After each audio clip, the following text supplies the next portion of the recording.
Herzlich willkommen zu einem neuen YouTube-Video auf dem Emil Frey-Kanal, wo wir jede Woche ein neues Video aufladen. Ich bin Liv und heute stelle ich euch den Toyota Urban Cruiser vor.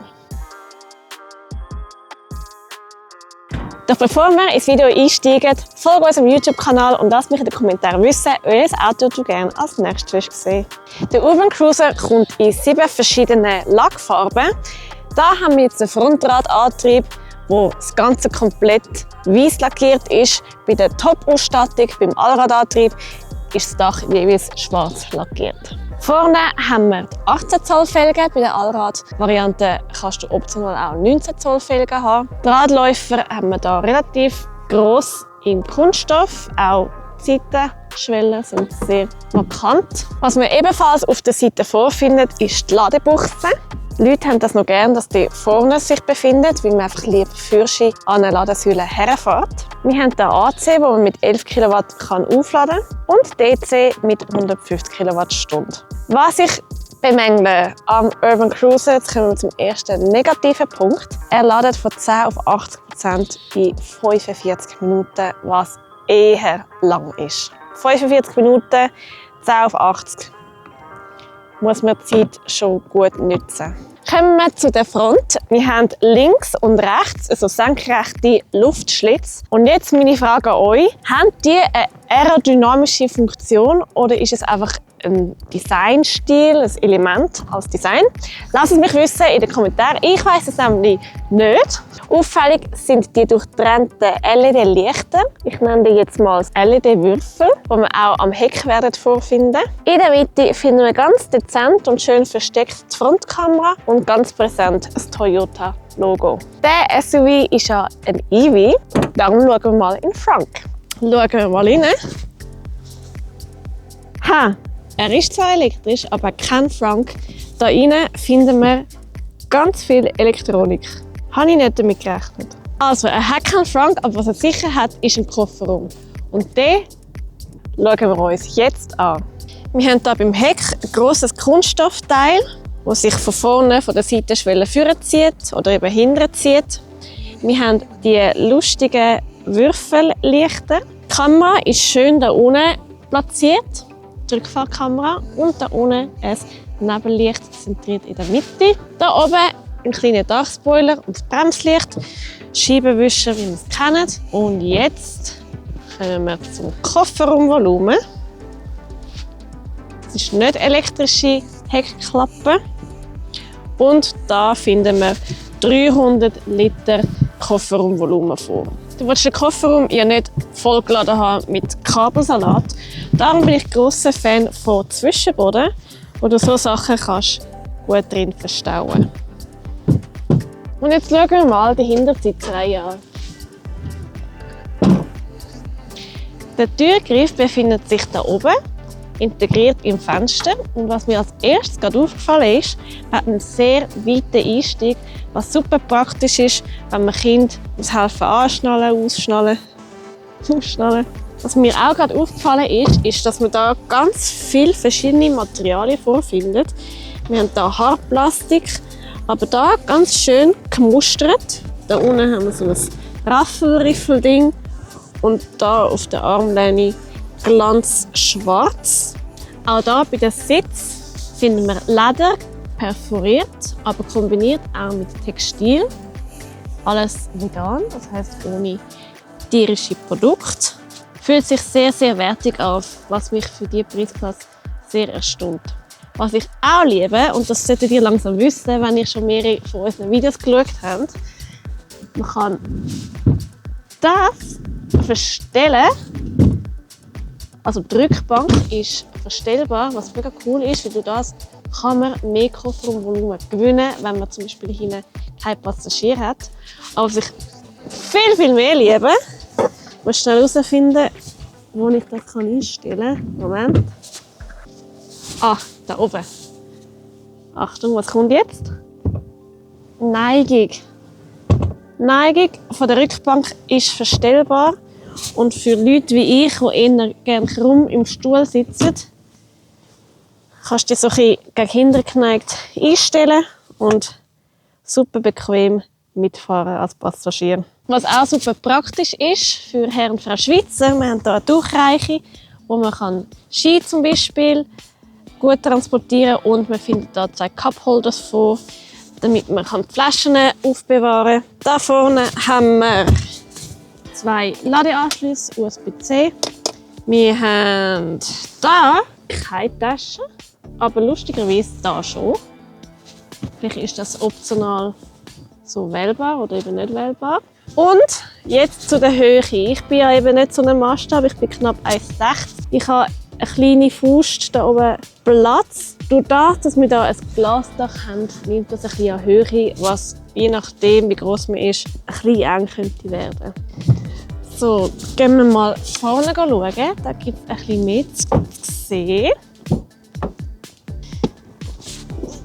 Vorne links ist auch mein Lieblingsplatz im Auto. Auch da, die Sitze sind sehr bequem. Ich finde das wirklich schön gemacht, mit diesen verschiedenen Materialien kombiniert. Auch hier auf der Seite haben wir sogar noch eine Ambientebeleuchtung. Etwas, was eine Geschmackssache ist und in dem Fall jetzt nicht so meine. Wir haben hier in der Mitte eine schwarz-glänzige Konsole. Optisch schön, aber nicht so schön ist halt, dass man immer Fingerabdrücke sieht und Stäubli hat und Brösmeli und so. Es ist auch sehr ein heikles Material. Das Lenkrad ist sehr angenehm zum Heben. Wir haben auch integrierte Lenkradheizung. Oben und unten ist es abgeflacht. Links und rechts haben wir die nötigen Knöpfe, die man braucht, in Schwarzglanz ebenfalls. Da hinten haben wir ein durchgezogenes Display, schön übersichtlich, einfaches Infotainment mit den nötigsten Sachen, die man braucht.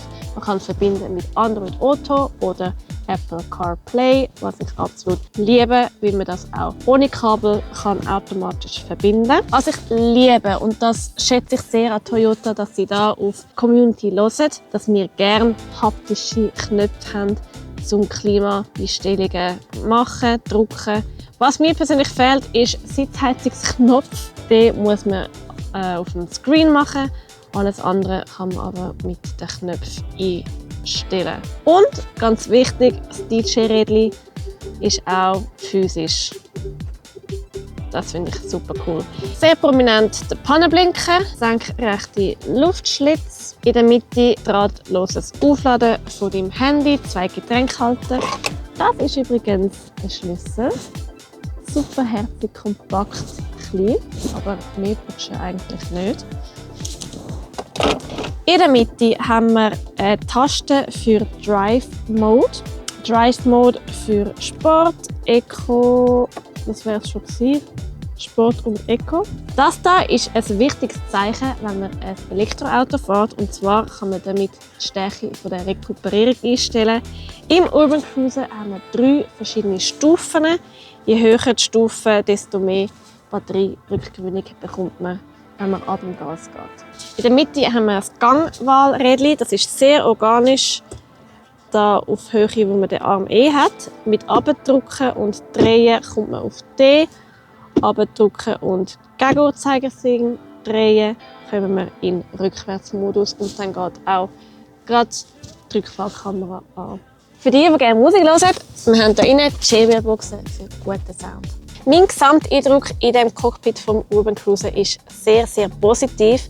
Mir gefällt, dass es so hell ist, dank dem Glasdach. Mir gefällt die Vielfalt der Materialien. Wie schon vorher gesagt, die Sitze, die so bequem sind, mit 3-stufiger Sitzheizung, die verschiedenen Materialien in der Tür, da vorne. Es ist sehr, sehr ansprechend. Es ist ruhig fürs Auge, es ist angenehm zum drin sitzen und man fokussiert sich einfach wirklich auf das, was wesentlich ist. Und jetzt gehen wir fahren.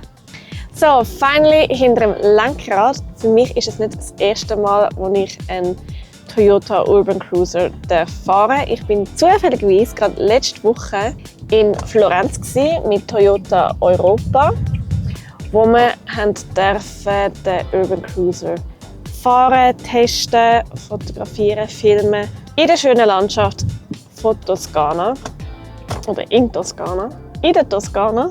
Deutsche Sprache ist schwere Sprache. Anyhow, ich finde das super cool.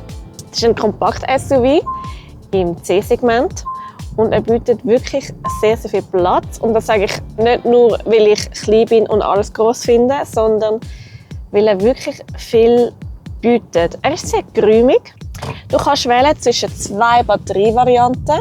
Einmal 49 Kilowattstunden Batteriekapazität. Die kommt aber nur als Frontantrieb.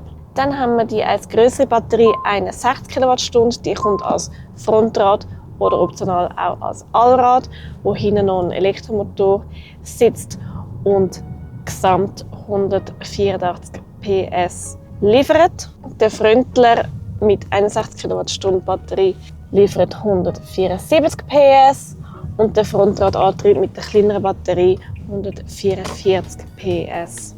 Der Allrad schafft 0 auf 100 in 7,9 Sekunden. Frontrad geht immer ein bisschen länger, die hat etwas über 9 Sekunden. Heute fahren wir das Basismodell, also der mit Frontantrieb, was es bereits ab 39.500 Franken gibt. So wie der konfiguriert ist, sind wir bei 40.160 mit allen Optionen, die man noch individuell dazu bestellen kann. Ich fahre Toyotas mega gern. Gerade besonders er fährt sich sehr sportlich und hat sehr direkte Lenkung, was ich sehr angenehm finde. Was man im Urban Cruiser nicht kann, ist mit One-Pedal-Drive fahren. One-Pedal-Drive bedeutet, dass man mit einem, wie der Name schon sagt, mit einem Pedal fahren kann. Das heisst, wenn man ab dem Gas gehen würde, also würde ziemlich auf 0 abbremsen. Das kann man bei dem nicht. Was man aber kann, ist die Rekuperierungsstärke einstellen. Sie haben 3 verschiedene Stärken. Je stärker er abbremsen, desto mehr Batterierückgewinnung kann man schaffen. Zu der allgemeinen Reichweite nach WLTP reden wir zwischen 350 bis 420 Kilometer. Alles in allem fahre ich den super gern. Man hockt eher weit oben und man hat eine grosse, weite Sicht. Auch der tote Winkel da hinten oder auf die andere Seite ist sehr gut. Auch vorne runter sehe ich sehr gut. Und natürlich haben wir Kameras, die einem helfen beim Rückwärts, Vorwärts, Seitwärts parkieren. Das ist natürlich auch ein mega Luxus und Komfort. Toyota sagt, alles, was Cruiser im Namen hat, bedeutet, dass es als Allrad-Variante erhältlich ist, was sehr für den Urban Cruiser spricht. Der gibt es ja bereits ab 39.500 Franken.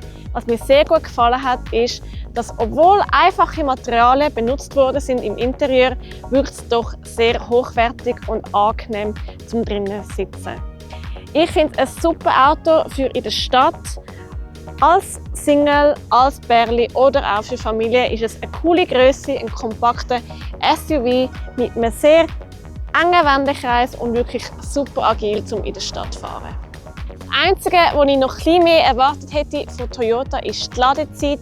45 Minuten, 10 auf 80 ist doch sehr eine lange Zeit.